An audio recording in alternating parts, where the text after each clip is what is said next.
പിതാവിൻ്റെയും പുത്രൻ്റെയും പരിശുദ്ധാത്മാവിൻ്റെയും നാമത്തിൽ ആമേൻ.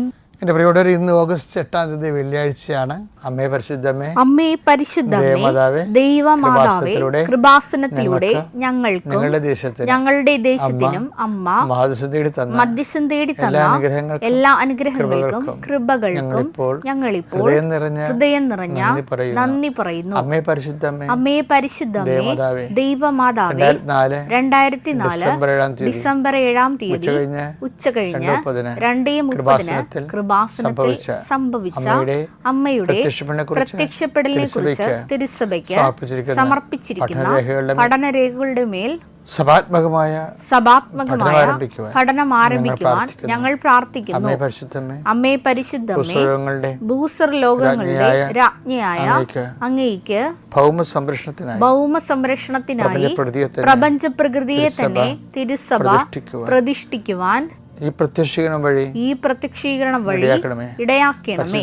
പരിശുദ്ധമേ, ജപമാല മാതാവേ, സകല കൃപാസനം പ്രാർത്ഥനകളോടും ചേർത്ത് ഞങ്ങളിപ്പോൾ പ്രാർത്ഥിക്കുന്ന ഈ കുടുംബത്തിന്റെ പ്രത്യേക നിയോഗം പറമക്കളെ,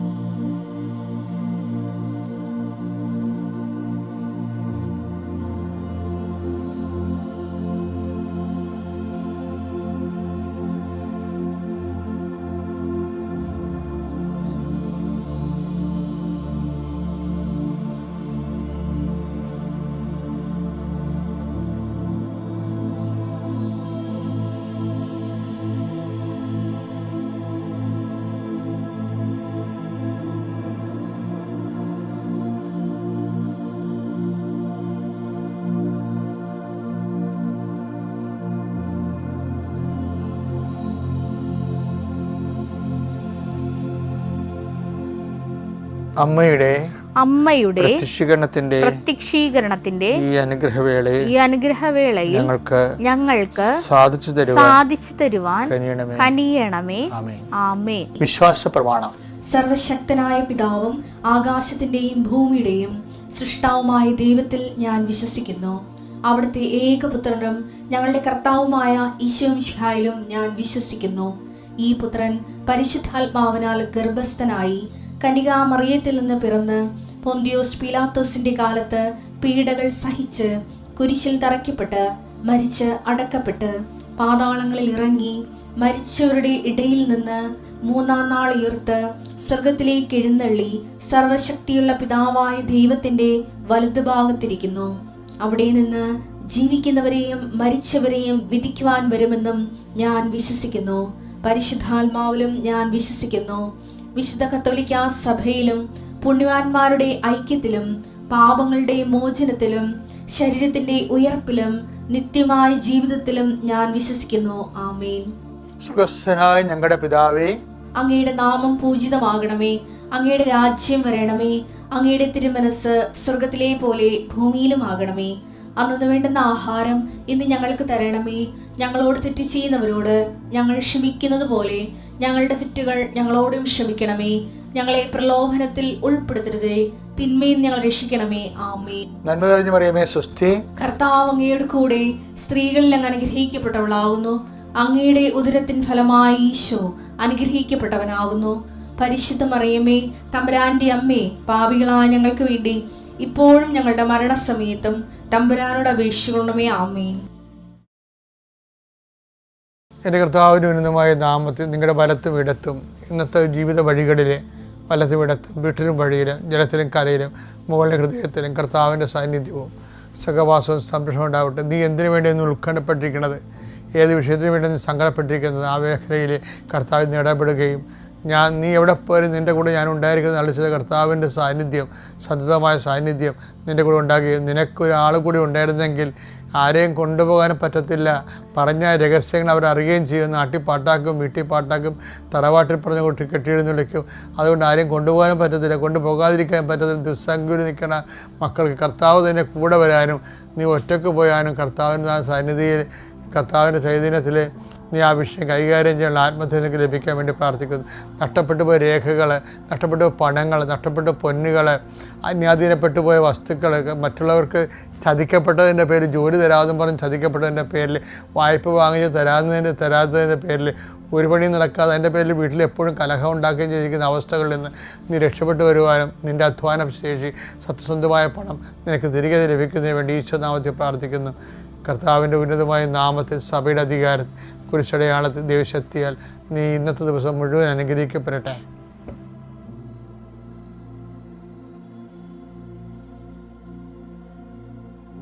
നമുക്ക് ആധ്യാത്മിക ജീവിതത്തിന് നമ്മൾ ശ്രദ്ധിക്കേണ്ട ഒരു വലിയൊരു കാര്യമുണ്ട്. ഈ കല്യാണം ഒക്കെ ചെറുക്കൻ കാണാൻ വന്ന് നിനക്ക് ഇഷ്ടപ്പെട്ടാന്ന് ചോദിക്കുമ്പോൾ പെണ്ണ് ചാടിക്കയറി, ചില പെൺപിള്ളേർ ചാടിക്കയറി പറയും എനിക്ക് ഇഷ്ടപ്പെട്ടെന്ന് പറയും. ചില ആൾക്കാർ മൗനം പാലിക്കും. അതിൻ്റെ കാര്യം എന്ന് വെച്ച് കഴിഞ്ഞാൽ ഞാനൊന്നും പറയണില്ല, മാതാക്കന്മാരുടെ തലയിൽ വെച്ച് കൊടുക്കണത്.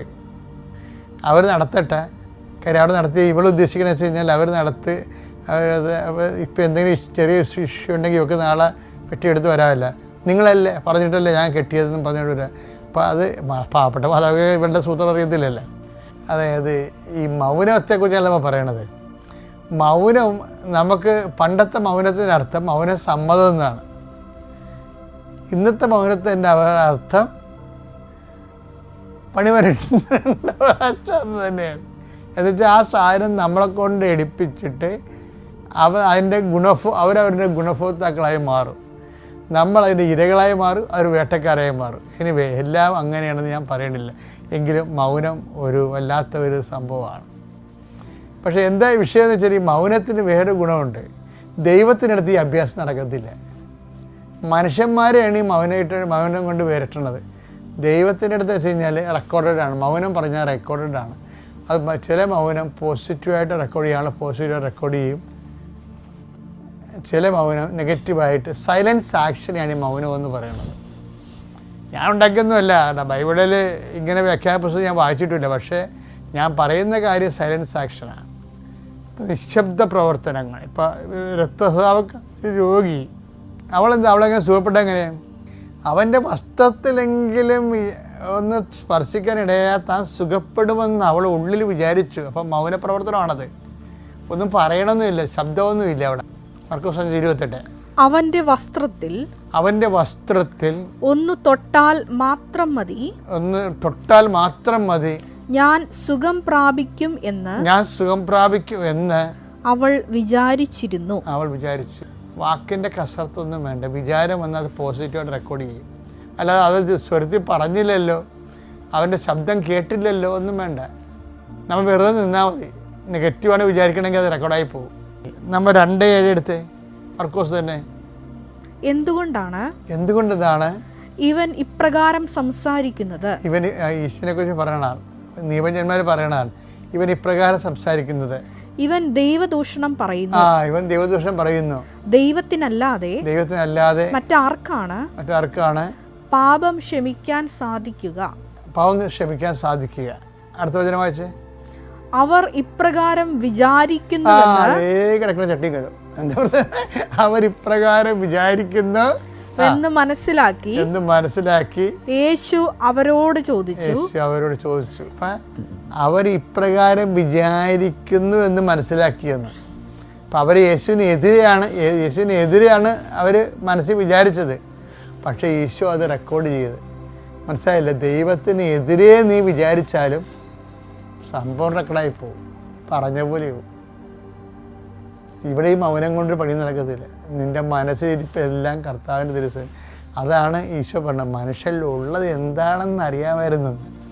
യോഹന്നാൻ 2:24-25. യേശുവാകട്ടെ അവരെ വിശ്വസിച്ചില്ല, കാരണം അവൻ അവരെ എല്ലാം അറിഞ്ഞിരുന്നു. എല്ലാവരെയും ഉള്ളിരിപ്പ് അറിയാവുന്ന മനുഷ്യനെ പറ്റി ആരുടെയും സാക്ഷ്യം അവൻ ആവശ്യമായിരുന്നില്ല.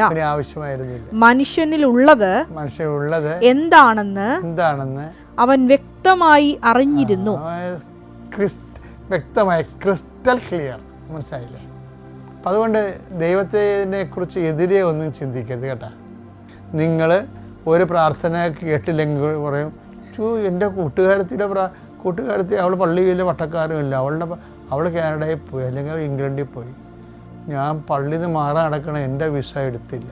അല്ല, അപ്പോൾ നിങ്ങൾ ഉള്ളിൽ വിചാരിച്ചില്ലേ എന്ന് വെച്ചാൽ ദൈവം അത് നെഗറ്റീവ് പറഞ്ഞാൽ അത് വിചാരിച്ചാൽ മതി, റെക്കോർഡായി പോകും. അപ്പോൾ എൻ്റെ മക്കളെ വിചാരിക്കാതിരിക്കുക, ദൈവത്തിനെതിരെ ഒരു അക്ഷരം മിണ്ടരുത്. ചില കാര്യം കർത്താവ് ഇഷ്ടമുള്ളവർ ചെയ്യട്ടെ, കർത്താവ് ഇഷ്ടമുള്ളവർ ചെയ്യട്ടെ. അപ്പോൾ അങ്ങനെ വരുമ്പോൾ ദൈവമാണ് നിൻ്റെ ജീവിതത്തിൻ്റെ പ്രധാനമെന്ന് ദൈവത്തിന് തോന്നിയാൽ നമ്മൾ രക്ഷപ്പെട്ടു. അത്യപൂർവ ദൈവാനുഭവങ്ങൾ ഇനി നിങ്ങൾക്കും സ്വന്തം. ഈ യൂട്യൂബ് ചാനൽ ഇതുവരെ സബ്സ്ക്രൈബ് ചെയ്തിട്ടില്ലെങ്കിൽ ഇപ്പോൾ തന്നെ സബ്സ്ക്രൈബ് ചെയ്യുക. ഈ വീഡിയോ ഇപ്പോൾ തന്നെ നിങ്ങളുടെ സുഹൃത്തുക്കൾക്ക് ഷെയർ ചെയ്തുകൊണ്ട് കർത്താവിൻ്റെ പ്രേക്ഷിതരാകുക.